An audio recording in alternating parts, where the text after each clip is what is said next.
All right, thanks, Manoj. Appreciate being here, everybody. Manoj invited me to jump on here. This morning, I think we talked, and just wanted to walk through a couple of things here. So it's all right with everyone here. I'm just going to drive through a few slides. Won't take up much of your time. Probably going to be the quickest presentation you've seen all day, but we can have few questions afterwards. So just the process of becoming a sub-project within OCP is a fairly simple one. The first thing that we need to do is look at the overall requirements that we have in place per our governance. So first is a recognized need. What that means is that there has to be a formal recommendation that is made to the IC, which is OCP's incubation committee.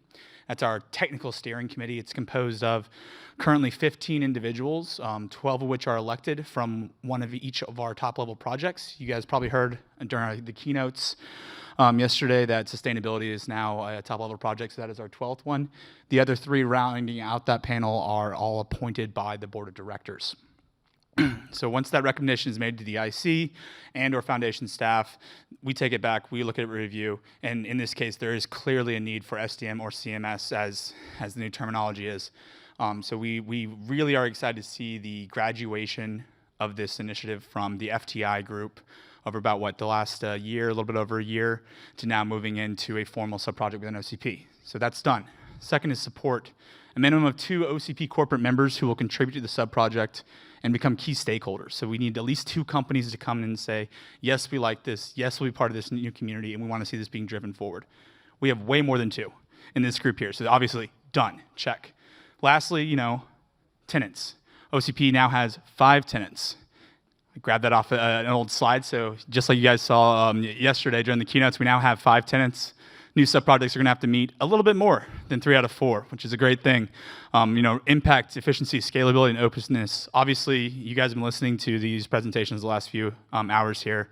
That's a given, so that's done. And lastly, approval. This didn't go through a presentation to the IC. Manoj came on, put together a great presentation. It was unanimous. I don't even think we called for a formal vote. Rather, it was a show of hands. Done, we're there. All right, the next thing, now we've got that out of the way, it is a formal sub-project, which is absolutely terrific.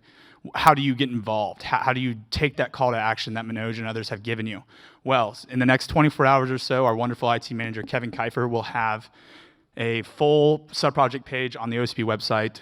It'll be underneath Server, which is the top-level project that CMS is moving underneath.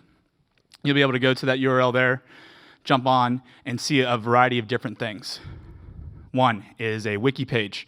The wiki page will be editable by a variety of folks, most notably the sub-project leads, Manoj and whoever ends up joining him in that capacity, along with anyone else that they designate to have those credentials. That wiki page will be editable. That's where you can throw up work in progress, drafts, ideas. It's also where the foundation will be placing recordings of your recorded calls. Pretty much all OCP calls are recorded. You can go on there, click the YouTube link, view any of those for any project. Keep that in mind if you're involved in other projects and can't make those calls. Next is the charter. Manoj, how's the charter coming along? Yeah, there we go. We got a document. Okay, so that's going to be a work in progress. Underneath our governance, you have 12 months as a sub-project to come together with a firm charter, get that ratified, and start moving up in the project hierarchy. The link to that work in progress doc will probably be on the wiki until it's ratified, then it'll move over to the project page.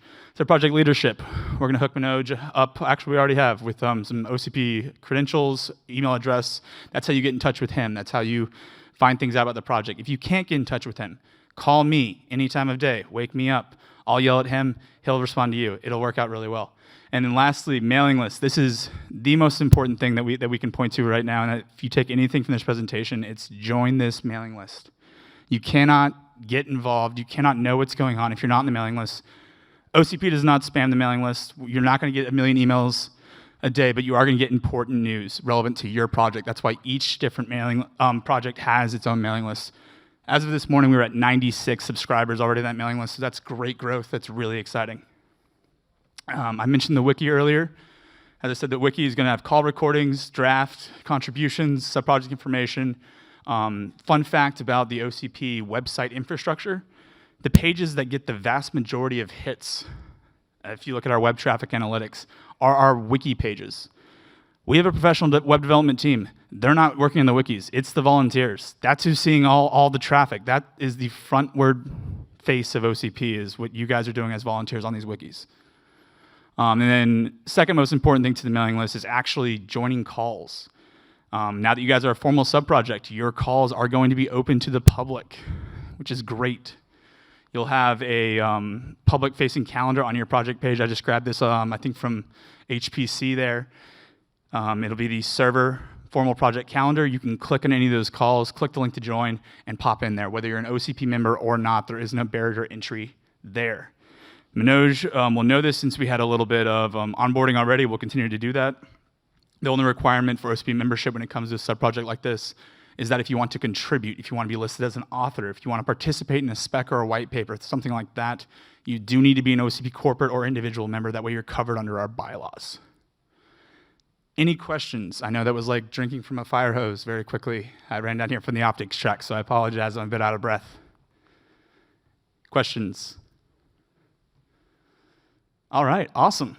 Hope that cleared things up a little bit on the whole process. I'll turn it back over to Manoj, and hopefully I didn't take too much time out of your schedule.